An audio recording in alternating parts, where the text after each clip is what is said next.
Bonjour, aujourd'hui je vais vous parler de l'hypersensibilité sensorielle. Commençons par définir qu'est-ce que l'hypersensibilité sensorielle. Avoir une hypersensibilité sensorielle signifie avoir un ou plusieurs sens hyper développés. Un peu comme des super pouvoirs, me direz-vous. En fait, c'est pas si simple que ça. Le fait d'avoir un sens hyper développé signifie être submergé d'informations en permanence, que le cerveau n'arrive pas toujours à gérer. Une personne avec le syndrome d'Asperger peut avoir une hypersensibilité sans en avoir conscience. Nous sommes nés comme cela, et sans élément de comparaison, nous pouvons penser que tout le monde ressent les informations qui viennent de l'extérieur de la même manière. Nous ne pouvons pas comprendre donc que cela provoque chez nous de l'énervement et de la fatigue que les autres ne ressentent pas. Voici comment cela fonctionne de manière générale. Que ce soit l'ouïe, la vue, le toucher, l'odorat ou le goût, les principes généraux restent les mêmes. Lorsque les hypersensibilités sont multiples, cela fonctionne de la même manière. Les terminaisons nerveuses sont en surnombre et le cerveau n'a pas la capacité de trier les informations. Tout ce qui se rapporte à ce sens hyper développé est vécu de manière disproportionnée. Cela est particulièrement difficile à supporter pour la personne qui vit avec son hypersensibilité sensorielle. Il est cependant possible d'en faire abstraction pendant un temps. À petite dose, il est possible de limiter les effets que la surstimulation peut avoir sur nous. Cependant, cela nous fatigue énormément. Lorsque nous sommes épuisés, cela provoque de grandes crises d'angoisse et des pertes de repères. Je vais vous présenter l'hyperacousie comme exemple. Si cette hyperacousie permet à certains d'entre nous d'avoir l'oreille absolue, pour d'autres, cela peut nous empêcher d'aller faire simplement nos courses. Le bruit des gens, les caisses enregistreuses, les annonces au haut-parleur, la musique, tout devient insupportable. Pour détecter l'hyperacousie, la meilleure manière est de mesurer la vibration du tympan avec un médecin spécialisé. Le tympan d'une personne hyperacousique a une trop grande amplitude de vibration par rapport à la norme. Le son provoque alors des douleurs très vives et dans la plupart des cas, les sons aigus amplifient le phénomène. Au niveau cérébral, l'inhibition naturelle permet de filtrer les sons qui arrivent de notre oreille jusqu'à notre cerveau, ce qui permet de trier les informations pour les rendre plus compréhensibles. Dans le cas des personnes avec une hyperacousie, tous les sons arrivent au même niveau et se mélangent. Le suivi d'une conversation avec une autre personne dans une foule devient alors très problématique parce que le son de la personne arrive au même niveau de tous les sons environnants. Afin de pouvoir suivre cette conversation qui l'intéresse, la personne avec l'hyperacousie devra absolument fournir un effort conscient et d'écoute, et cela fatigue énormément. Imaginez avoir 4 télés autour de vous. Chaque télé sur une chaîne différente et avec le son à fond. C'est exactement ce que vit en permanence une personne avec une hyperacousie, simplement en marchant dans la rue, en allant faire ses courses, dans sa vie de tous les jours. Voici les 4 clés pour mieux vivre avec votre hypersensibilité sensorielle. Tout d'abord, bien identifier votre hypersensibilité sensorielle. Il est important de comprendre de quoi il est question. Il est parfois pas évident de comprendre que ce que nous ressentons, ce que nous vivons, se diffère de ce que peuvent vivre ou ressentir les gens qui nous entourent. Les gens de mon entourage m'ont souvent dit, lorsque j'exprimais ma difficulté à rester dans un lieu, « Céline, fais un effort, tu exagères, tu pourrais prendre un peu sur toi, c'est pareil pour tout le monde. » Pareil pour tout le monde? Vraiment? Lorsque ce genre de phrase est prononcée, je me suis souvent remise en question en me demandant si c'était pas moi qui exagérais. Et pourtant, il faut vraiment garder à l'esprit une chose. Seul notre ressenti et l'intervention d'un professionnel peut déterminer si nous avons cette hypersensibilité sensorielle. Les gens qui nous entourent ne peuvent pas le déterminer à notre place. Notre entourage n'est pas expert dans le domaine et nous n'avons pas à les écouter quand ils cherchent à minimiser ce que nous ressentons.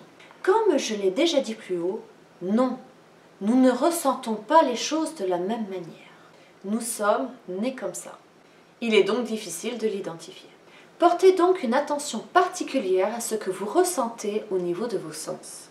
Identifiez ce qui vous dérange particulièrement dans ce que vous vivez. 2. Vous devez accepter cette particularité. L'accepter soulage. L'hypersensibilité fait partie de nous. Nous sommes nés avec, point. Je pense qu'il est important que vous le gardiez à l'esprit. Même si avoir une hypersensibilité peut être un inconvénient, ça peut être aussi très bénéfique. Pour ma part, vivre avec l'hyperacousie fait en sorte que de marcher dans la rue ou faire mes courses me stresse énormément parce que je ne filtre pas les sons. En contrepartie, lorsque j'écoute de la musique volontairement et avec attention, j'arrive à apprécier chacune des notes qui sont émises. J'apprécie d'entendre la séparation des différents instruments et rythmes à l'intérieur d'un même morceau. Cela provoque une forme de plaisir intense couplée à mon hyper-émotivité. Une personne sans hypersensibilité sensorielle ne peut accéder à ce genre de choses. Si vous le pouvez, essayez d'identifier ce genre de plaisir que vous pouvez vivre grâce à votre hypersensibilité sensorielle. Acceptez qu'elle vous prive de ce que peuvent vivre les autres. Forcer, c'est vous faire du mal et ça ne sert qu'à vous épuiser. Arrêtez d'être en guerre contre ce que vous êtes. L'acceptation de soi est le premier pas vers la confiance en soi. 3. Est-il possible de vous désensibiliser? En règle générale, plus nous sommes en contact avec une situation, plus elle devient supportable. La désensibilisation pourrait être une alternative. Il m'est arrivé de trouver sur certains sites des outils de désensibilisation du sens du toucher pour les enfants. Cependant, je ne sais pas quoi en penser. À mon avis, rajouter des stimulations supplémentaires à un enfant qui est déjà surstimulé, ce serait plus s'apparenter à de la torture plutôt que de la rééducation. Puisque je n'ai pas trouvé d'études prouvant l'efficacité de ce genre de technique, je fais donc le choix personnel de ne pas les utiliser sur mes enfants. Les thérapies cognitivo-comportementales peuvent obtenir de très bons résultats si le thérapeute a été formé à notre particularité, c'est-à-dire l'autisme et le syndrome d'Asperger. La sophrologie peut aussi aider à diminuer le stress dû aux anticipations de situations et à les appréhender. Dans les faits, les résultats d'une désensibilisation, peu importe la méthode utilisée, est vraiment variable en fonction des personnes qui l'utilisent. La disparition des troubles est un phénomène qui est très rare. Par contre, il est possible d'en diminuer les effets. Dans la fiction, tout particulièrement dans le film Monsieur Wolf de David O'Connor, le père d'un enfant autiste a choisi la surstimulation. Si les lumières intenses et les bruits forts le perturbent, il lui en faut plus, pas moins. Le monde n'est pas un lieu sensoriellement adapté. Et c'est dans le monde qu'il doit apprendre à vivre. Cela reste cependant de la fiction. 4. Vous devez adapter votre environnement à vous. Une fois que nous avons accepté notre différence, il est beaucoup plus facile de faire des changements dans son environnement et de créer de nouvelles habitudes. Parfois, ces ajustements peuvent surprendre notre entourage. Pour ma part, je porte un manteau de randonnée en hiver pour avoir bien chaud et des chaussures fermées en été pour que mes orteils restent en sécurité. Ma meilleure amie m'a beaucoup charrié là-dessus, même en connaissant mes particularités, et je me sens beaucoup mieux ainsi. J'ai choisi de prioriser mon confort à l'opinion des autres. Et c'est ce que vous devez faire. Vous devez oser être bien. Oser faire ces adaptations qui nous soulagent n'est pas toujours évident.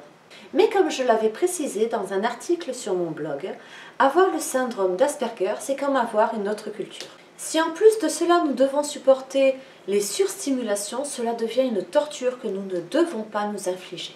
J'ai bien conscience que c'est difficile. Cependant, face à ce désagrément, il y a 2 types de réactions possibles. Pour commencer, vous pouvez voir le mal partout. Vous pouvez rejeter la faute de votre malaise sur les autres qui vous surstimulent sans comprendre. Rejeter la faute sur la société qui ne fait rien pour vous ou l'injustice de ce monde. Ou alors, vous pouvez choisir de reprendre votre vie en main. Vous pouvez faire les changements qui vous permettront d'avancer et de vous sentir mieux. Autrement dit, prendre votre vie en main et de choisir de faire tout ce qu'il faut pour aller mieux. Il arrive un moment dans sa vie d'adulte où l'on peut choisir d'être responsable de son bonheur.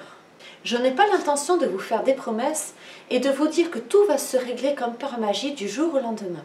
Par contre, si vous décidez de changer consciemment votre regard sur le monde et d'arrêter de vous voir comme une victime et en osant être vous, vous pouvez changer votre vie.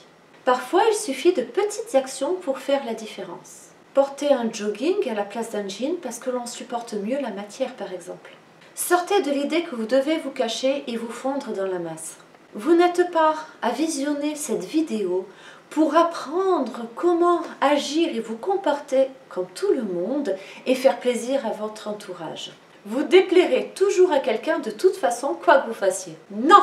Vous êtes sur cette chaîne YouTube pour apprendre à vous découvrir, à apprendre à vivre votre vie qui est en accord avec vous-même et à vous sentir bien. Pour finir, je dirais que quelle que soit votre hypersensibilité, il ne faut pas que ce soit un frein à votre vie et bien au contraire. En vivant en harmonie avec elle, donc avec vous-même, vous pouvez changer radicalement votre regard sur votre vie. Merci d'avoir regardé cette vidéo et si elle vous a plu, je vous invite à la partager.